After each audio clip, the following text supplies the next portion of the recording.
Welcome to the Rustic Garden. Today's January 31st, and I wanted to talk about 4 ways that you can manage fungus gnats, flying insects, and also deal with fungus that may grow on your seed starts. The first way is really using ground cinnamon. I did a video on this a while back, maybe 3 years ago.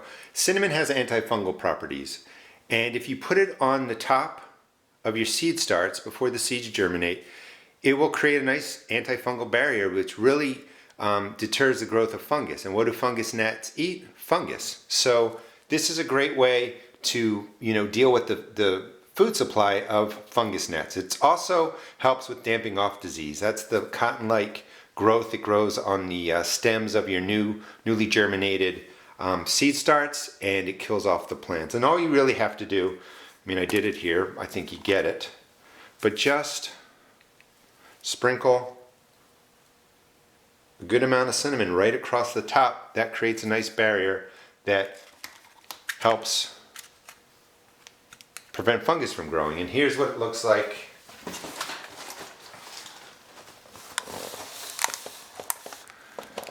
on some of my onions. These plants right here, I tried to put it in air. It does get on the leaves. You don't want that to happen too much, but you could dust it down. The other plants over here are just too big. They're doing well. But just sprinkle it right onto the surface. That will help with damping off disease. That will help to prevent fungus from growing on your seed starts. Now, you have fungus gnats flying around. You have other flying insects. Just simple apple cider vinegar works. People use this for fruit flies all the time. Just pour some into a container.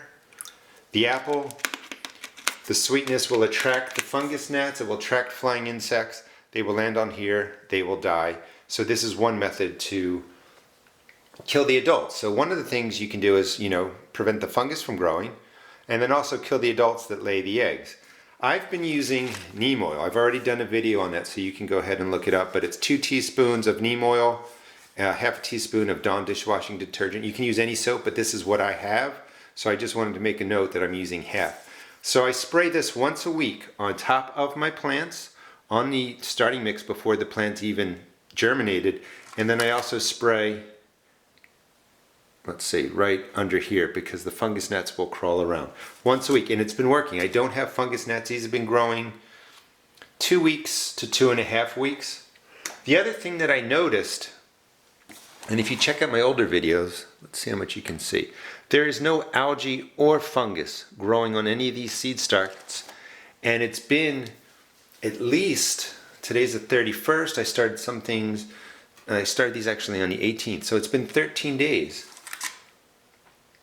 No fungus, no algae. Neem oil not only helps take care of the actual insects, it also has antifungal properties. So we have cinnamon, vinegar, neem oil. Next are sticky traps. If you are going to Walmart, Home Depot, Lowe's, or whatever, stop in the paint section, pick out a few yellow strips, take them home, think about painting your walls, and then use the strips for this purpose. Fold them in half. You want yellow. Other colors may work, but yellow is what tends to be the color that attracts insects the most. Fold the bottoms.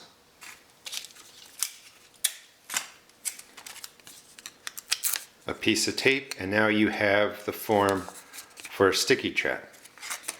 And these would sit right in there. Now you use Vaseline.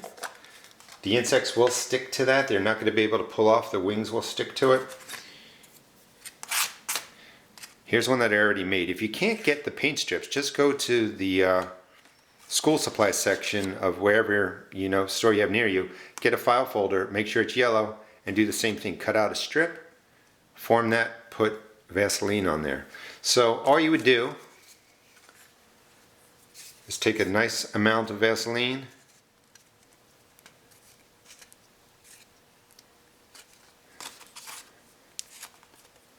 and cover your trap just like that. And then this would go right where your seed starts are. You'd have something like this set up. So you've got vinegar, you've got the sticky traps, you've got cinnamon. If you want to use neem oil, you can use neem oil. That's going to get rid of fungus gnats, other flying insects and really help you be more successful. Because if they get out of control, what happens is the insect eggs of fungus gnats and other insects, they're usually what do the damage. They get laid on the surface, the larvae crawl down into the soil, and they eat the roots of your seed starts. So that's a problem. These are just some things that you can do to help take care of, again, fungus gnats, and other flying insects. Hope you enjoyed the video. It gives you some ideas of how you may help support the growth of your seed starts. Please check out my blog at www.therusticgarden.blogspot.com and also check out my YouTube videos. Thanks.